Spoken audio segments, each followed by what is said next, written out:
Bismillahirrahmanirrahim. Assalamualaikum warahmatullahi wabarakatuh.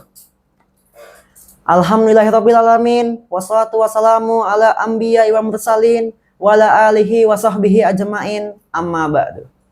Hadirin yang dirahmati Allah Subhanahu wa taala, puji syukur senantiasa kita panjatkan kehadirat Allah Subhanahu wa taala. Salawat serta salam mari kita curahkan kepada Nabi Muhammad sallallahu alaihi wasallam beserta para keluarganya, para sahabatnya, para tabi'in, para tabi'ut tabi'in, kepada umatnya yang terdahulu, kepada kita semua, dan kepada seluruh umatnya hingga akhir zaman nanti. Amin ya Allah ya Rabbal Alamin. Setiap tahun kita memperingati satu public holiday atau satu hari nasional yang bernama Maulid Nabi, yang juga merupakan sekaligus hari raya keagamaan. Namun, ada satu miskonsepsi yang salah di esensi ini, yaitu merayakan bukan berarti memperingati. Memperingati bukan berarti merayakan. Dan di era digital yang serba cepat ini, di mana perhatian kita lebih banyak tersita oleh layar gadget seperti HP, komputer, TV, pernahkah kita merenung sejauh mana akhlak Rasulullah benar-benar menjadi kompas dalam kehidupan kita sehari-hari? Jadi, ada 3 pilar meneladani Nabi di era modern saat ini. Momen Maulid ini sejatinya adalah waktu yang tepat untuk melakukan software update pada hati dan pikiran kita.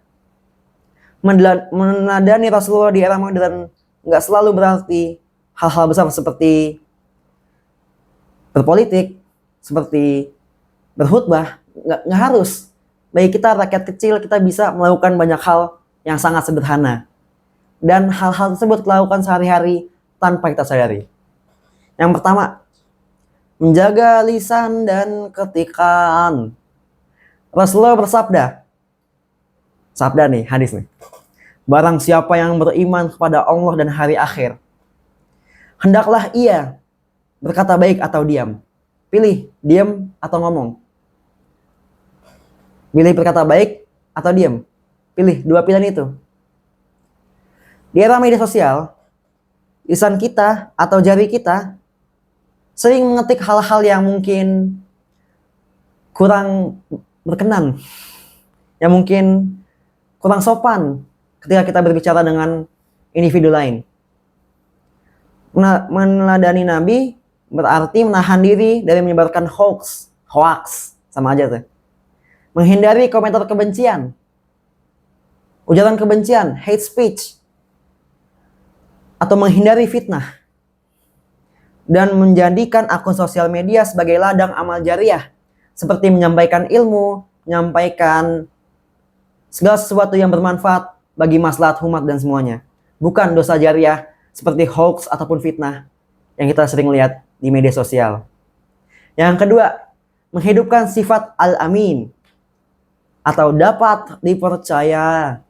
Sebelum diangkat menjadi Rasul, beliau dijuluki Al-Amin. Saat ini, di tengah maraknya penipuan online, judi online, manipulasi data, kebohongan publik, ketidaktransparansian lembaga tertentu, kejujuran seolah menjadi barang yang langka. Jujur itu skill yang paling mahal yang bisa kita miliki saat ini. Karena nggak semua orang bisa jujur, tapi semua orang bisa berbohong. Itu dia. That's the point. Menjadi pribadi yang jujur dan amanah di tempat kerja, sekolah, di pemerintahan, maupun di lingkungan sosial adalah bentuk nyata cinta kita kepada Rasulullah. Ketiga, membangun empati yang nyata. Jangan gimmick, jangan janji. Empati itu harus nyata. Teknologi mendekatkan yang jauh, seperti orang bertelekomunikasi dari desa dengan kota. Tapi tak jarang menjauhkan yang dekat. Rasulullah adalah sosok yang sangat peka terhadap kondisi tetangga dan sahabatnya. Mari kita teladani beliau dengan cara sejenak meletakkan ponsel kita saat kita berbicara dengan orang lain, dengan orang yang lebih tua, dengan karib, dengan guru, dengan semuanya. Menatap mata lawan bicara saat kita berbicara dengan orang lain dan serius menanggapi apa yang mereka bicarakan kepada kita. Dan lebih peduli kepada orang yang di sekeliling kita yang mungkin sedang membutuhkan kebantuan, terutama korban ataupun orang-orang yang terkena musibah di suatu daerah. Penutup, ini penting nih, karena ini kesimpulannya. Hadirin yang dimuliakan Allah Subhanahu wa Ta'ala, semodern apapun zaman berkembang, teknologi hanyalah alat. Mau semaju apapun zaman itu, teknologi cuma alat untuk mempermudah hidup manusia. Yang menentukan arahnya adalah akhlak penggunanya.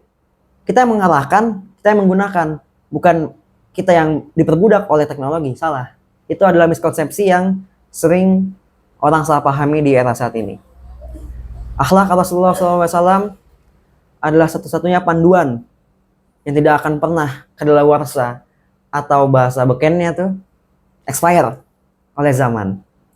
Mari kita jadikan peringatan Maulid ini sebagai titik tolak untuk memperbaiki diri, to fix ourselves. Semoga Allah senantiasa membimbing kita agar mampu kita senantiasa meneladani akhlak mulia Nabi Muhammad SAW dalam setiap helaan nafas kita. Mari kita berbanyak salawat, memperbanyak zikir, memperbanyak doa. Yang pasti salawat sih. Yang penting biar kita dapat syafaat beliau di hari akhir nanti. Allahumma sholli ala sayyidina Muhammad wa ala ali Muhammad. Ya, kurangnya jika ada kesalahan penuturan kata, jika ada kesalahan kata, kurang lebihnya mohon maaf. Wabillahi taufiq wal hidayah. Wassalamualaikum warahmatullahi wabarakatuh.